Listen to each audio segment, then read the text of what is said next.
Plain and Simple podcast presented by the Regroup Advisors. I'm your host, Tiffany Stone, and it's our goal with this and all of our podcasts to guide prospective and current business owners on their journey to prosperity. We will show you what to do and what not to do in this ever-changing environment.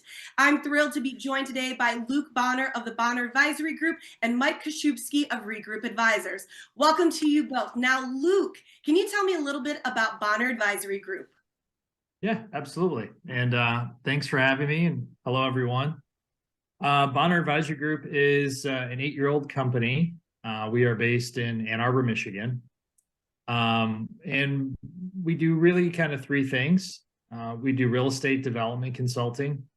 And what that means is everything from land or property identification to acquisition, to real estate entitlements with the local municipality, all the way through to project management once a project starts moving through the construction phase. And we do that on behalf of developers and investors. We also do economic development consulting for municipalities, county governments, state governments, or regional nonprofit organizations. And we also have an economic incentive consulting practice as well, which is looking at tax abatements for real estate property investments, tax increment financing, state job creation credits or grants, or any other available funds that help offset the cost for companies making major investments. That's awesome. And talking about that, Luke, really, how did you kind of get into that? You know, we've seen this revitalization that's really happening in Michigan and downtown Detroit. So really, how did you guys play into that, or what do you see for the future? Well, when we started 8 years ago, our primary focus was on economic development consulting. But based on our previous background of working with municipal economic development organizations and nonprofits, we have a lot of experience of, I would say, moving projects through the municipal approval process, if you will, which can be daunting if somebody's not done that before. So then we started to get asked by clients to help with their real estate development projects, kind of on the front end, all the approvals it takes to get something built. So within that, we've done a lot of projects throughout Southeast Michigan. We've done several projects in Detroit. And, you know, and the second part of your question in terms of the revitalization of Detroit, I think the impact it's had on Southeast Michigan has been significant. We've gone the longest time, if anyone's grown up in Michigan, we've gone the longest time of peak of prosperity of Detroit in the 60s to massive downturn through the 70s to the late 90s and early 2000s, only now to see urban revival come back again. And that means a lot of things. For the longest time, people in Metro Detroit haven't had a good urban core to really experience, right? Which is where you go to your concerts, your theatrical performances, for dinner or a night out, to go shopping. We didn't have that for the longest time in Detroit.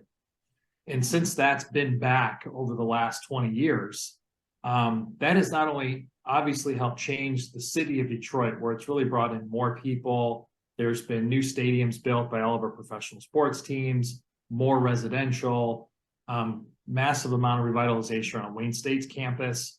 That ultimately also proliferates out into the outer ring suburbs after that, because now we've gone somewhat of a generation of people who've experienced a great environment, a great urban environment in Detroit, but that kind of development has started to actually move out into the suburbs, where people moving into the suburbs say, I want those kinds of amenities where I live now, which historically suburbs have been big, sprawling, and flat.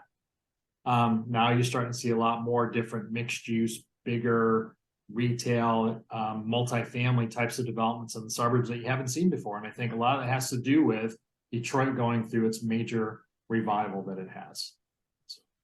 I like that. It's really cool. And as somebody who spent many, many years there, it's really cool to see all of that come together. And you were mentioning the sports teams, and it's been a while since we had all professional sports teams, downtown Detroit, where many people are able to go to different types of games.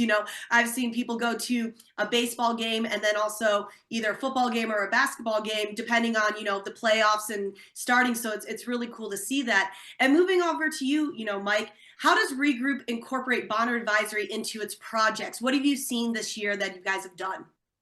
Well, together, and thanks for having us, and I appreciate Luke jumping in. Also, we've been working on a project in a city called Sterling Heights here in Michigan, which is a velocity accelerator.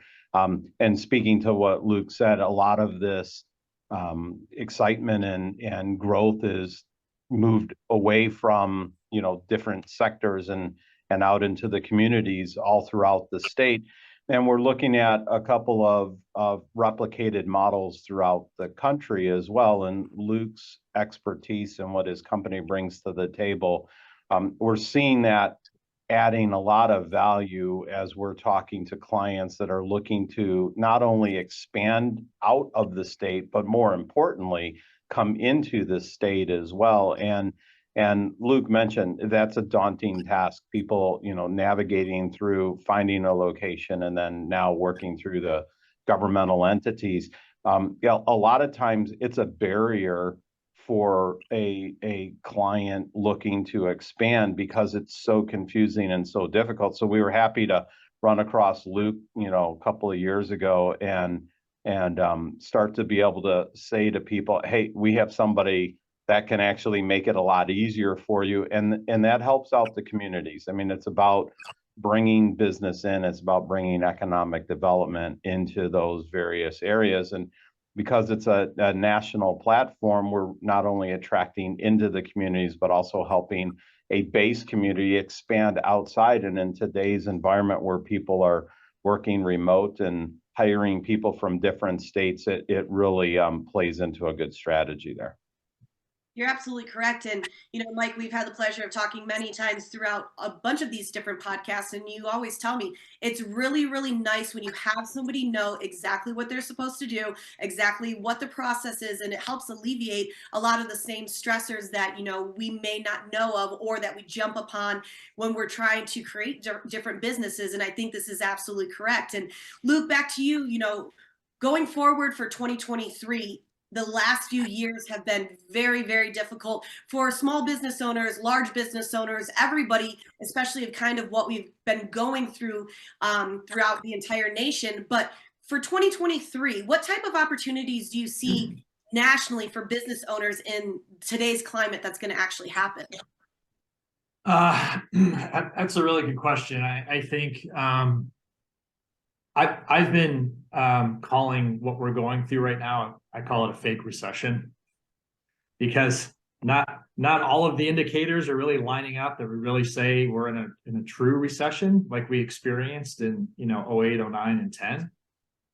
So from that standpoint, I do still believe that the companies that have cash, great deal of cash, going into 2023, with interest rates being where they're at, and probably going up even further, borrowing costs is expensive.